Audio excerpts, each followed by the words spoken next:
Армысыздар қазақ елі. Мен YouTube каналыма қош келдіңіздер. Бүгінгі біздің тақырыбымыз облигация туралы болмақ. Бүгінгі тақырыпта облигация дегеніміз не, және оны қалай сатып аламыз, қалай таңдаймыз, не үшін аламыз деген сұрақтарға жауап беремін. Егер сіз әлі тіркелмеген болсаңыз, тіркеліп қойыңыз, лайк басыңыз, комментарий қалдырыңыз. Бүткіл сұрақтарға YouTube'да жауап беретін боламын. Ал ендеше кеттік, бастайық. Ең бірінші, облигация дегеніміз не? Қысқаша анықтама жазып кеткен болатын. Облигация ол компания немесе мемлекет қарызға ақша алғанда шығарылатын бағалы қағаз. Яғни сен облигация сатып алсаң, олар саған кейін ақшаны қайтарады, сенен алған қарызыңды, плюс үстіне пайызын қосып береді. Облигация қалай жұмыс істейді? Сен облигация сатып алсаң, белгіленген уақыт өткен соң саған номинал плюс пайыз қайтады. Номинал дегеніміз ол сен облигацияны 1000 теңге сатып алдың, сол 1000 теңге номинал болып есептеледі.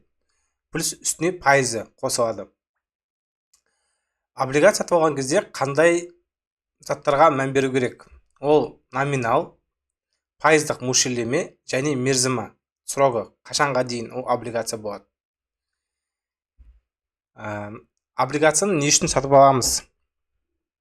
Мысалы, көптеген жеке инвесторлар тек қана акция сатып алуы мүмкін, облигация онша қызықтырмауы мүмкін. Бірақ егер облигация сатып алсаңыз, біз алдын ала кепілді табыс аламыз. То есть біз алдын ала қанша табыс алатынымызды білеміз. Облигация шығарған кезде пайыздық мөлшерлемесі белгілі болады. 20%, 22%, 25% түрлі. Және де акцияға қарағанда тұрақтырақ. Мысалы, біз акция алған кезде ол бір жылдан кейін бағасы өсу мүмкін, немесе құлауы мүмкін, қандай да бір кризис болса, Ал облигация, егер даже кризис болса да, ол өзінің уәде берілген, мысалы 20%-ын жылдан жылға қайтарып отырады. Осындай тұрақты табыс табу үшін көптеген жеке инвесторлар өзінің портфеліне облигация қосады. Және де үшінші причина, себеп әртараптандыру үшін портфельді.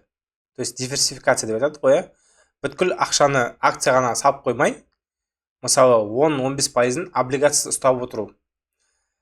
Неге? Өйткені мысалы қазір ақш-тың қор нарығы құлап жатыр. ақш-та, енді акциялар құлады, өзінің құнын жоғалтты.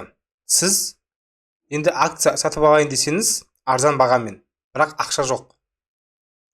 Сондай жағдай болмас үшін сіз егер облигация болған кезде, облигацияда тұрған ақшаларыңызды облигацияны сатып, арзандап қалған акцияларды алып алсаңыз, болашақта ұзақ мерзімде өте үлкен табыс алып келетін еді. Сол үшін әртараптандыру үшін облигацияны көптеген жеке инвесторлар тоже портфеліне қосады. Енді облигацияның қандай түрлері бар? Облигацияның екі түрі болады. Ол мемлекеттік облигация немесе корпоративтік, компаниялық корпоративтік деп айтады да, облигация. Оның айырмашылықтары. Мемлекеттік облигация дегеніміз ол, мысалы біздің Қазақстан болсын, ақш болсын, егер өзінің экономикасына қаржы керек болса, ол өзінің қарыздық қағазын шығарады, облигациясын шығарады. Сол облигация сату арқылы жеке инвесторлар басқа мемлекеттер, мысалы Қазақстанның облигациясын сатып алады. Соның арқасында қазір ақшаны алып экономикаға жұмсайды, және болашақта сол қарызды қайтарып отырады. Көптеген жаңалықтардан естіген боларсыз, мысалы мұндай жаңалықтар болады, Қазақстанның қарызы былтырғыдан қарағанда 2 есе артты деп. Ол мысалы Қазақстан барып Россияға, немесе Қытайға барып маған қарызға ақша берші деп сұрамайды. Ол өзінің облигациясын шығарады. Сол облигация көп болса, қанша облигация бар, соның общий құны сол қарыз болып есептеледі мемлекетте. Қазірде ақш-тың облигациялары өте көп, әлем бойынша көп мемлекеттер сатып алады ақш-тың облигацияларын, және де ақш-тың қарызы көп. Мемлекеттік облигация сенімдірек болады, сенімді. Неге? Өйткені облигация төленбейді, егер мемлекет өзін банкрот деп жарияласа. Ал мемлекет өзін банкроттын деп өте тарих бойынша тек бірін саран ғана ондай примерлер бар, то есть өте аз айтады өзін банкротпын деп. Өйткені банкротпын санаса, онда көптеген инвесторлар кетіп қалады, мемлекеттің экономикасына көптеген зақым зияндары тиетін болады. Ал компанияға облигация, мысалы МФО, Жусан жазған облигацияларда, то есть қандай да бір компания ақша керек, бірақ ол өзінің акцияларын сатқысы келмейді. Өйткені акцияны сатса, ол 100% сол компанияның иесі болып есептелмейді. Сол үшін ол компания келеді өзінің облигацияларын шығарады. Облигация, то есть қарыз алады жеке инвесторлардан, немесе банктерден, немесе мемлекеттен облигациясын шығарады. И жылына 20-22% үстіне қосып қайтарып беремін деп өзінің қағаздарын жазып қояды. Бұның тәуекелі жоғары. Егер компания банкрот болса, онда облигацияны ақшаңыз қайтып келмеуі мүмкін. Бірақ табысы көбірек болады мемлекеттікке қарағанда. Мысалы, мемлекеттік облигациялар в основном базовый ставка, Нацбанк бізде базовый ставканы 16,5% қойдырды ғой. Мемлекеттік облигациялар сол пайыздың төңірегінде болады, 15%, 16%, может одан да аз болуы мүмкін. Ал компанияның облигациялары жеке компаниялар 20%-дан жоғары болады. Сол үшін көптеген жеке инвесторлар именно осы компанияның облигацияларын алады. Өйткені табысы жоғарырақ. Ол доллармен алған кезде жылына 9%, 8% табыс алып келуі мүмкін, теңгемен 20-22%. Енді облигация сатып алудың қалай сатып аламыз, және облигацияны қай жақтан іздейміз, осыны көрсетіп өтейін. Қазір біз мына облигацияны қараған кезде кассе қор нарығы бар екенін білеміз, мысалы. Сол кассе қор нарығының өзінің сайты бар. Кассе.kz деп жазсаңыз, осындай бет сайт шығады. Бұл ең бірінші беті. Бұнда менде орысша тұр. Осында міне рынки дегенге бассаңыз, государственные ценные бумаги немесе корпоративный облигация деп шығады. Бізге табысы жоғары корпоративный облигация, соны қарайық қандай облигациялар бар екенін. Корпоративный облигация, міне бұда мына бастапқы бетте ең соңғы шыққан облигациялардың тізімі тұр, Бірақ бұл бізге аз болса, мына жерде посмотреть все деген кнопканы бассақ, көптеген облигациялар шығады. Міне. Бұның ең бірінші столбец, бұл бізде тикер, код. Біз брокерге облигацияны қаяқтан аламыз, біз брокерден аламыз, Брокердің поискасына осыны тикерді жазсақ, осы компанияның облигациясы шығады. Бұл бірінші. Екінші, қандай компания облигацияны шығарды? Бұл жер дата, облигацияны шыққанның күні. Және қанша қарыз алғанын, бұда миллионмен есептелген. Және доля процент. И купон. Купон бізге облигацияның қанша пайда алып келетіні. Бұл теңгемен болса, мысалы 20% міне, мысалы біз мына жерде міне Жусан мобайлдың облигациясы бар. Жусанды бәріңіз білеміз, банк, Сол өзінің тағы да бір направление, өзінің жеке оператор направлениесін дамытып жатыр. Бұл тикер брокерге Freedomға немесе Жусаннан жазсаңыз, осы облигация шығады. 22% жылдық көлеммен. Жақында ғана шыққан екен. Осылай сіз кассе сайтынан өзіңізге керек облигация қызықтырса, пайызы жоғары болса, онда осылай іздеп табуыңызға болады. Түсінікті деп ойлаймын. Өте көп, тізімі өте көп, өзіңіз асықпай отырып іздеуіңізге болады.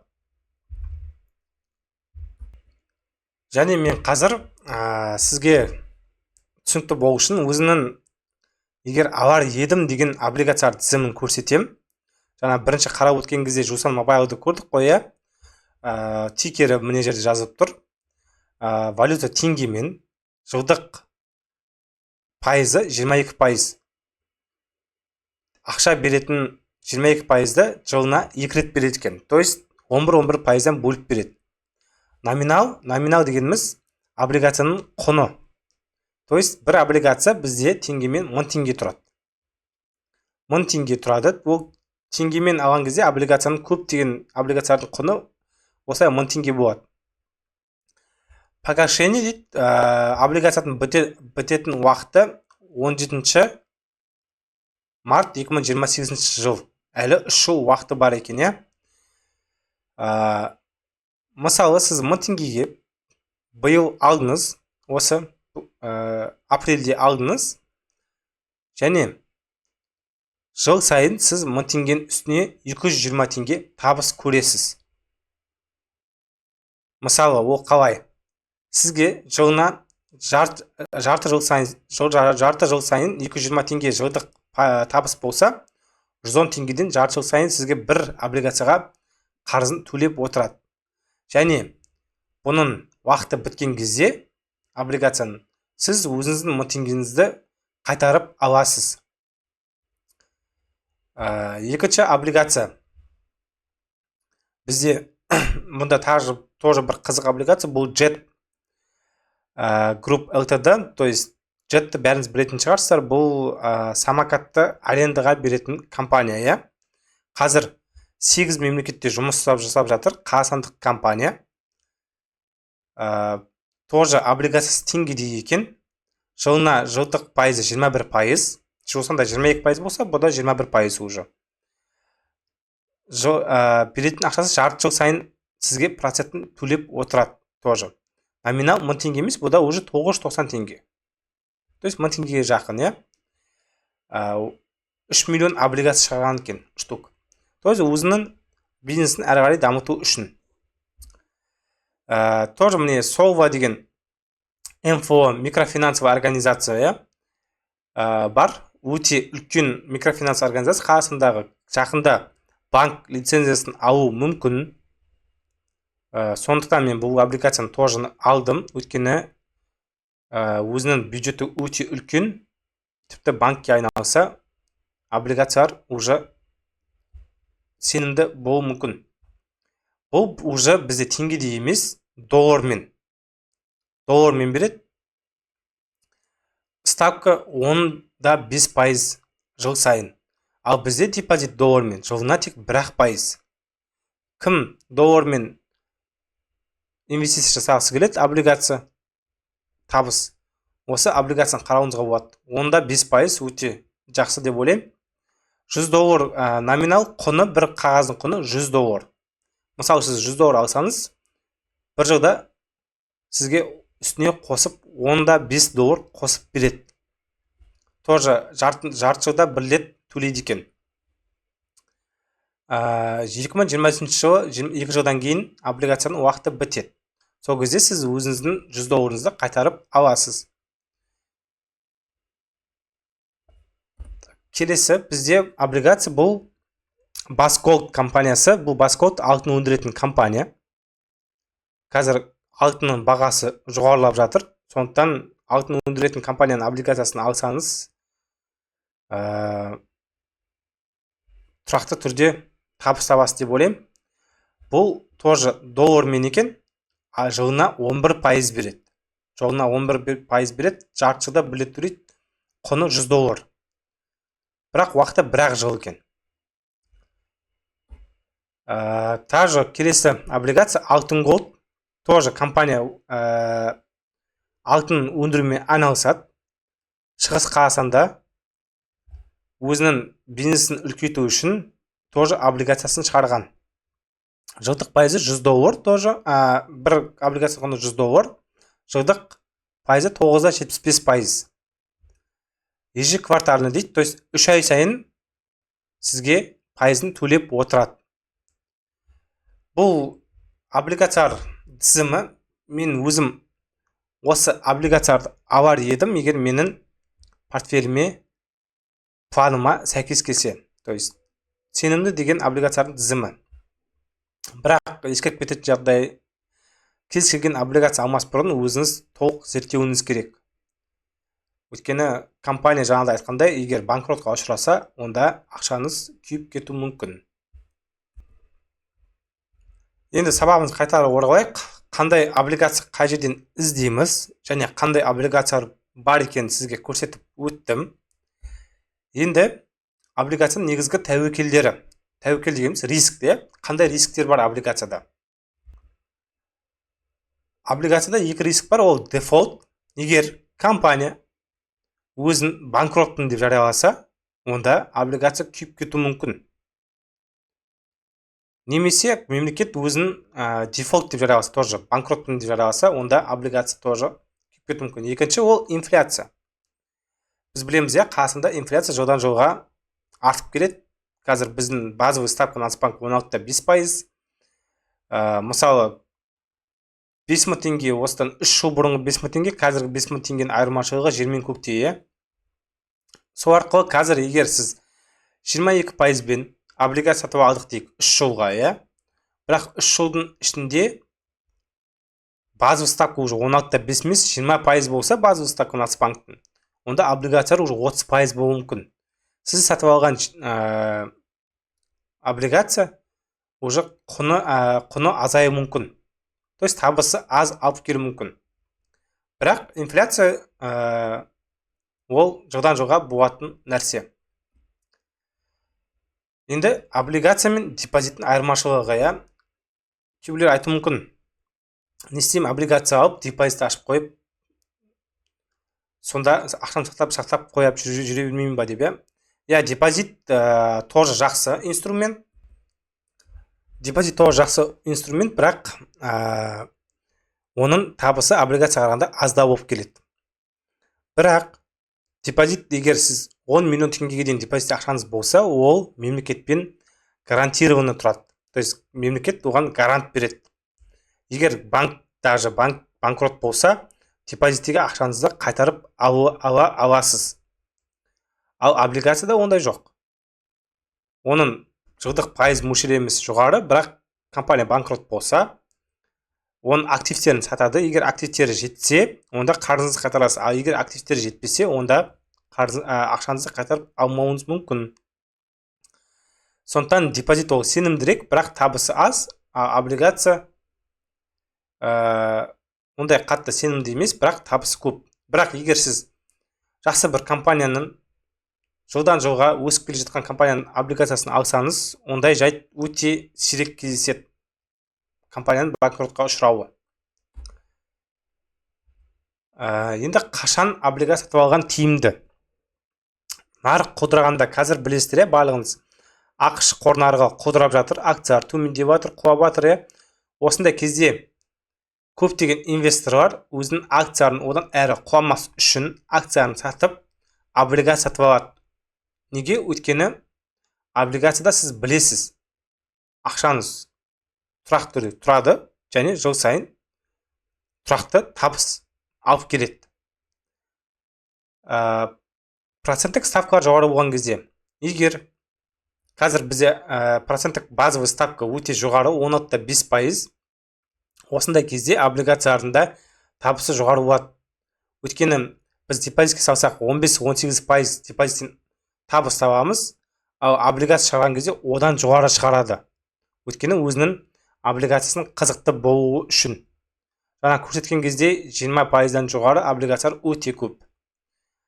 Ұзақ мерзімге тұрақты табыс керек болған кезде, то есть көптеген инвесторлар өзінің пенсияға шығатын кезде, пенсия деген ол 63 жасқа толған кезде шығатын пенсия емес, өзің 40-қа келген кезде, жұмыс істегісі келмеген кезде тұрақты табыс болу үшін облигация сатып алған кезде ай сайын определенный проценті пайызы түсіп отырады. Соның арқасында өзінің күнделікті жүріс тұрысына ақша түсіп тұрады.